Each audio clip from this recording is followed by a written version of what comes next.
right, thank you for joining us here, the Nikki Clarke Show. And sitting beside me is a very good friend of mine, and she is a champion for animal rights.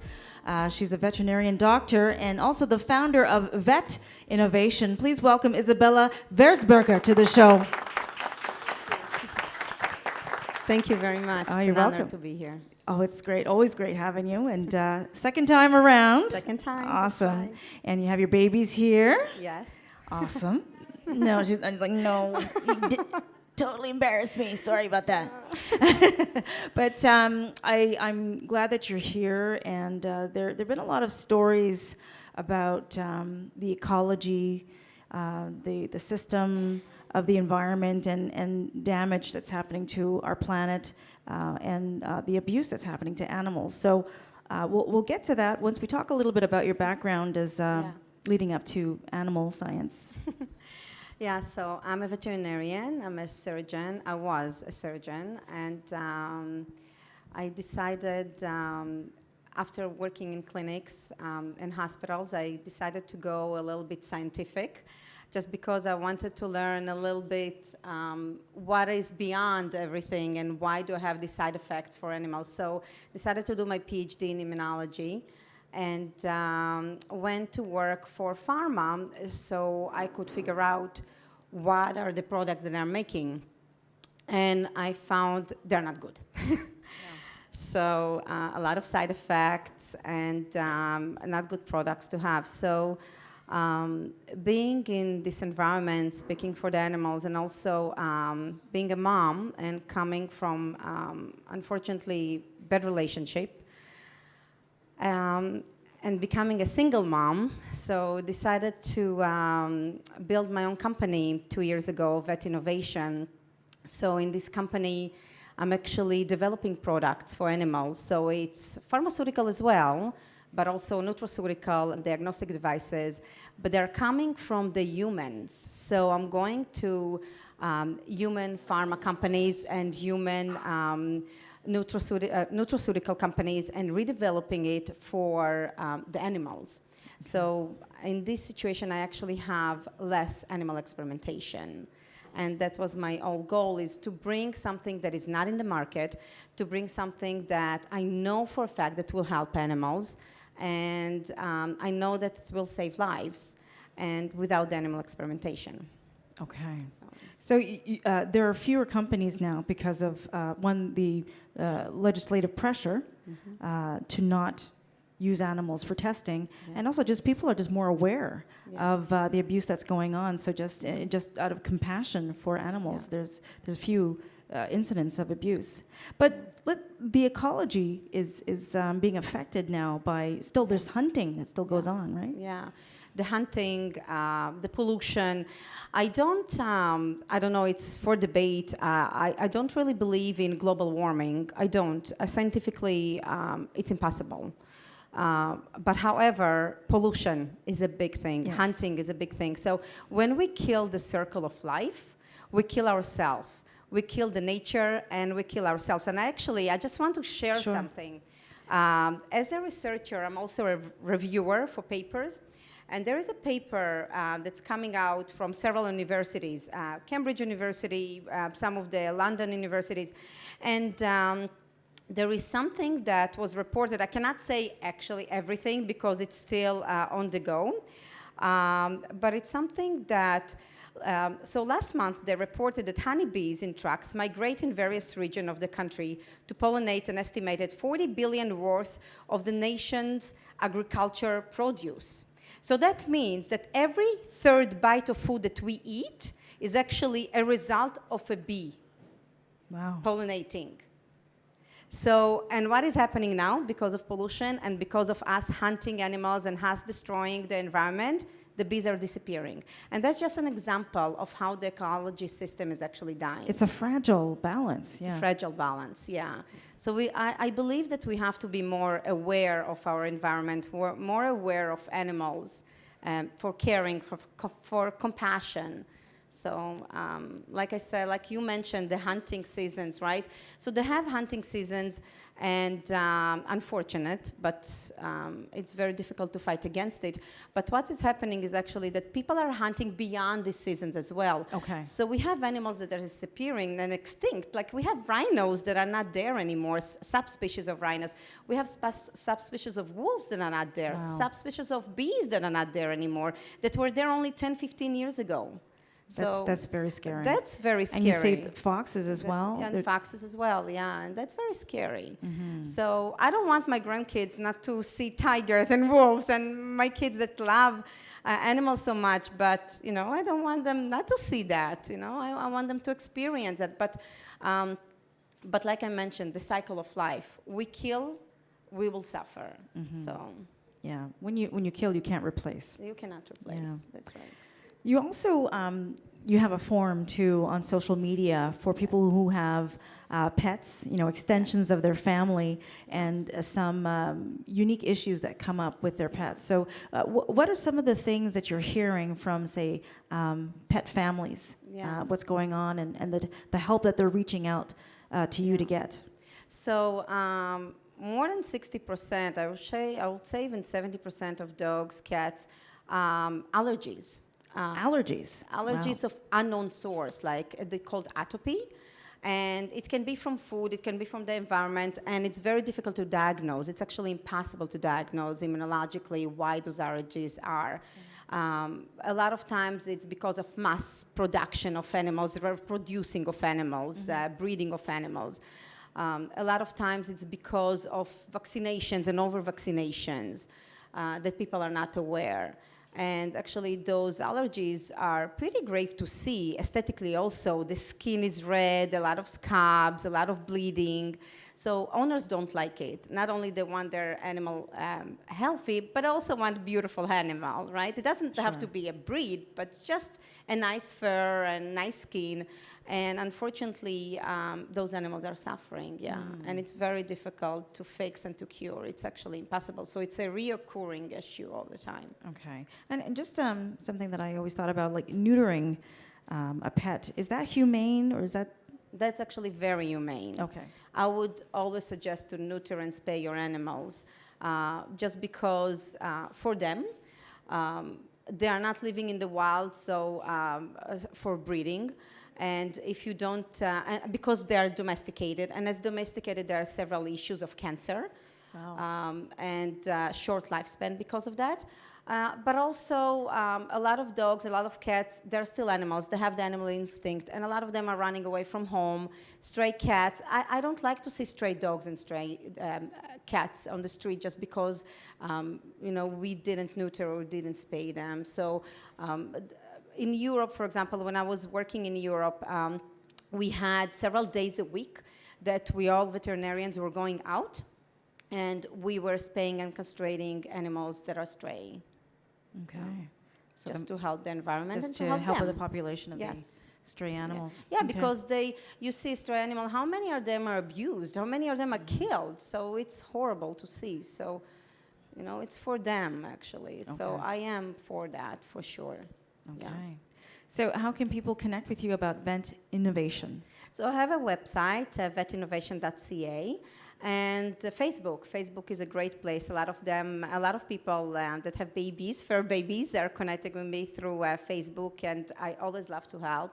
Always love to give my opinion and my suggestions to people that have Sure. fur babies. Now, the platform you have on Facebook for fur baby parents to connect, what's that called? Vet on Demand. Vet on Vet Demand. on Demand on Facebook, yeah. Okay. I'm not tweeting, and I don't have Instagram. I don't have time for that.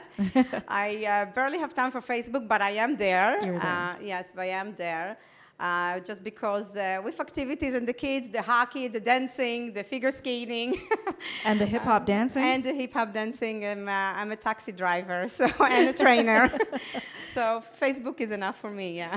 Awesome. Well, you're doing a fantastic job, and we appreciate Thank you. you. Thank you so much, Dr. Thank you. Isabella. Thank you very much for having me here. Thank you. Anytime. We'll be back.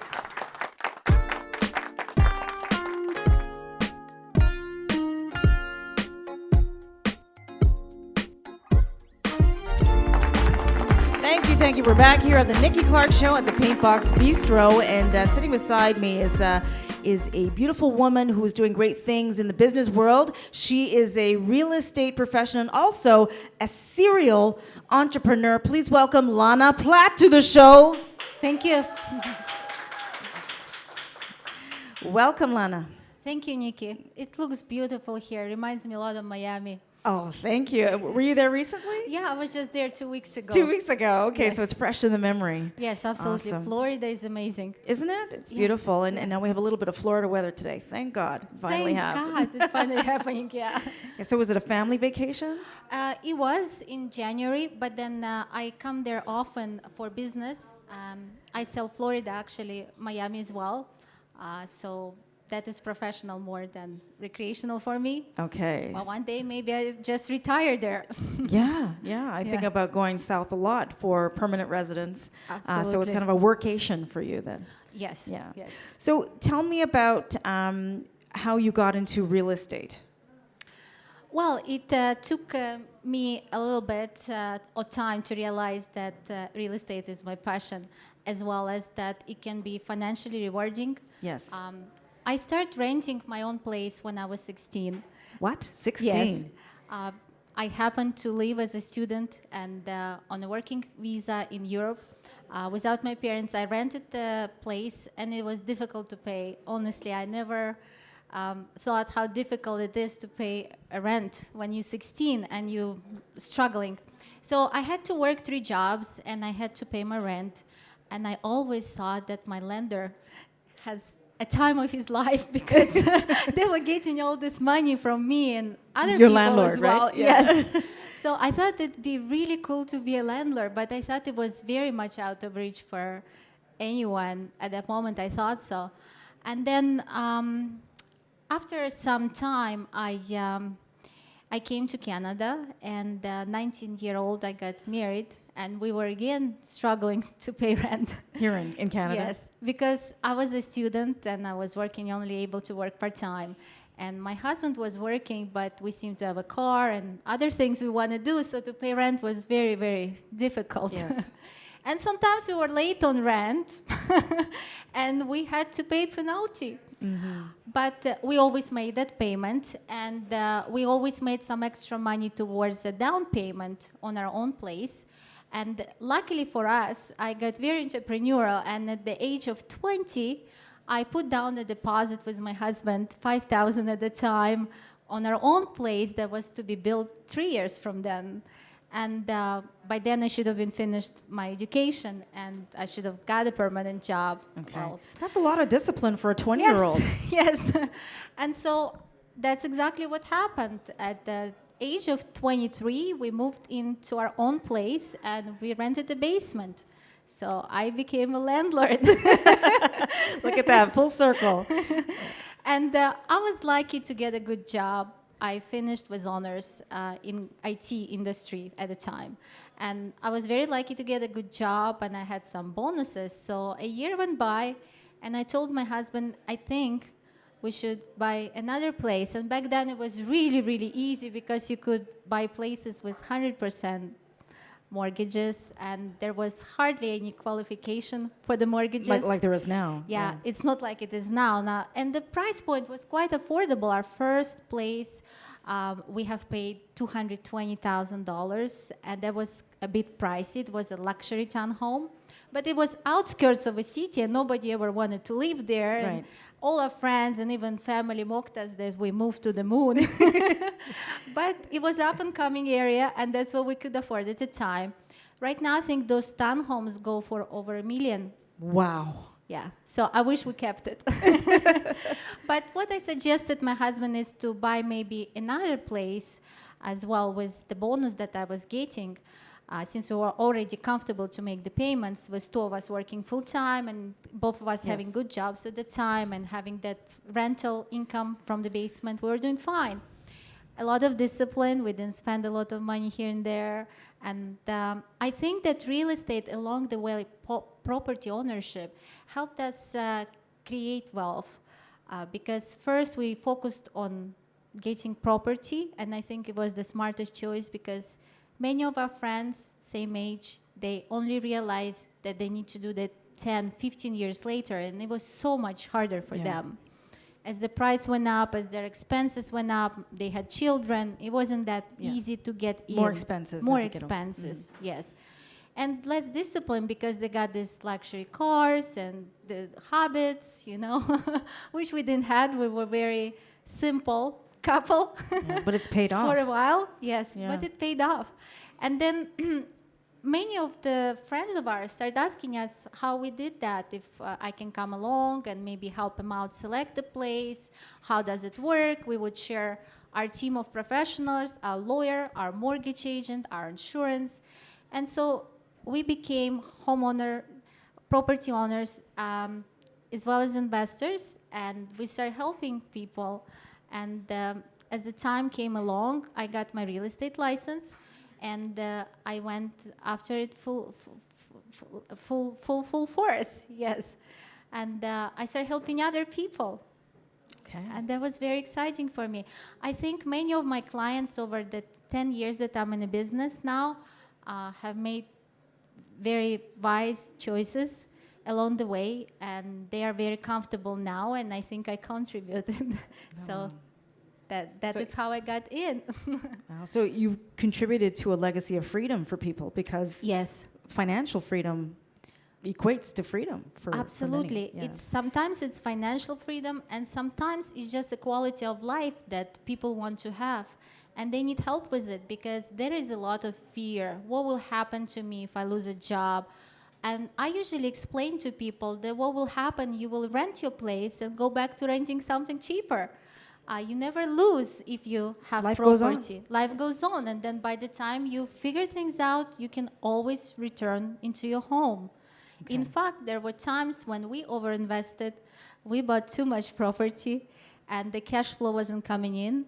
So we had to just go Downsize. and rent something smaller and rent our luxury homes at a greater price so that we can keep at the game. There are a lot of ways you can do it, but many people are afraid to take a first step. Okay. Yeah. So how do you coach people to get over that hurdle of fear? Because there's always a wonderful thing once you get beyond fear. Yes. On the other Sometimes people come to me and say, we can't afford it. And then we look that they live somewhere already. They're already spending the money. They already living somewhere and paying rent. Hardly anybody lives on the street those days. Everybody either owns a property or rents a property. So once you analyze how much of that payment is already utilized and what other venues are there to supplement it, you know, maybe sometimes people can start with, when they are in distress, with a partner. They can buy property, 2-3 friends together, and start going with that first. So there is never a desperate situation. There are just those creative ways to get started. For some people, it is partnership. For others, it's maybe something with a rental opportunity. Right. For others, it may be even borrowing down payment or restructuring how they handle their finances right now, because a lot of times we find they can really save something. Sometimes it's a longer closing when they have a stable income and we can predict how much they can put out, let's say, a year from now, or even by pre-construction with 2-3 years from now. So that way they have the luxury of time to put away money. There are ways, and hardly anybody is out of the game completely. And even there are people who have very low credit scores and not a lot of income, but there are rent-to-own opportunities as well until they recover their ability to purchase property. And I just worked with somebody who came to Canada recently today. I sold their house, and they were going through rent-to-own for 2 years before I met them. And then they came to me because they wanted to finally buy out that rent-to-own place. And they bought it out in December. Now, a month ago, they fall in love with another property. And we bought that property and sold the rent-to-own just today. So things can happen relatively quickly for people, when they work with professional and somebody they can trust, somebody they can say, this is what my situation is, this is what my problems are, and what do you envision we can do here? Awesome. So providing the knowledge that you have, and also you transfer trust, right? And Yes. integrity. So people definitely understand that, and they resonate with that. Yes. And that's why your business does so well. So very quickly before we go, you say that you're a serial entrepreneur. What does Yes. that mean? I'm an investor, as well as I own my own brokerage where I work from, a real estate brokerage. I own mortgage brokerage. And then I just recently partnered in renovation business and construction company. Awesome. Okay. So would you say to wealth that you have to have many different streams of income? You can't just rely on Absolutely. one? Okay. Absolutely, because, for example, in my real estate business, sometimes there are gaps when we spend a lot on marketing and our closings coming later. So something has to carry through Right. until that moment. And some years we pay a lot of taxes, and other years we just estimate that we want to grow. So there are all ups and downs with the business, like anything else in life. So if you have multiple streams of income, if you have some investments that you can sometimes fall back on, it is great. So one will compensate for the other. Yes. Okay, excellent. And how can people reach you, Lana? My cell number is 416-898-3927, and my email is my first name, Lana, at first and last, lanaplat.com. Awesome. Any words of advice to someone who's thinking about buying a home? What would you tell them very quickly? You have to be careful when buying your home. Don't put a lot of trust on your emotion. Work with professionals, because sometimes the things that you may think you're okay with may not serve you in the long run. So have that plan, not just today, but for the next couple of years, what your end goal is, and have somebody help you along. Somebody who has a team of professionals, not only doing the real estate, but help you with the mortgage, overall picture, the legal advice, as well as inspection and everything else that comes with purchase of a home. This market, we are very carefully optimistic with. There is a lot of opportunity. There are also a lot of overpriced properties. So don't be emotional, work with professional, know what you can afford, and make a long-term plan. Okay, words of the wise. Lana Plat, everybody. Thank you. Thank you so much. Thank you. We'll be back.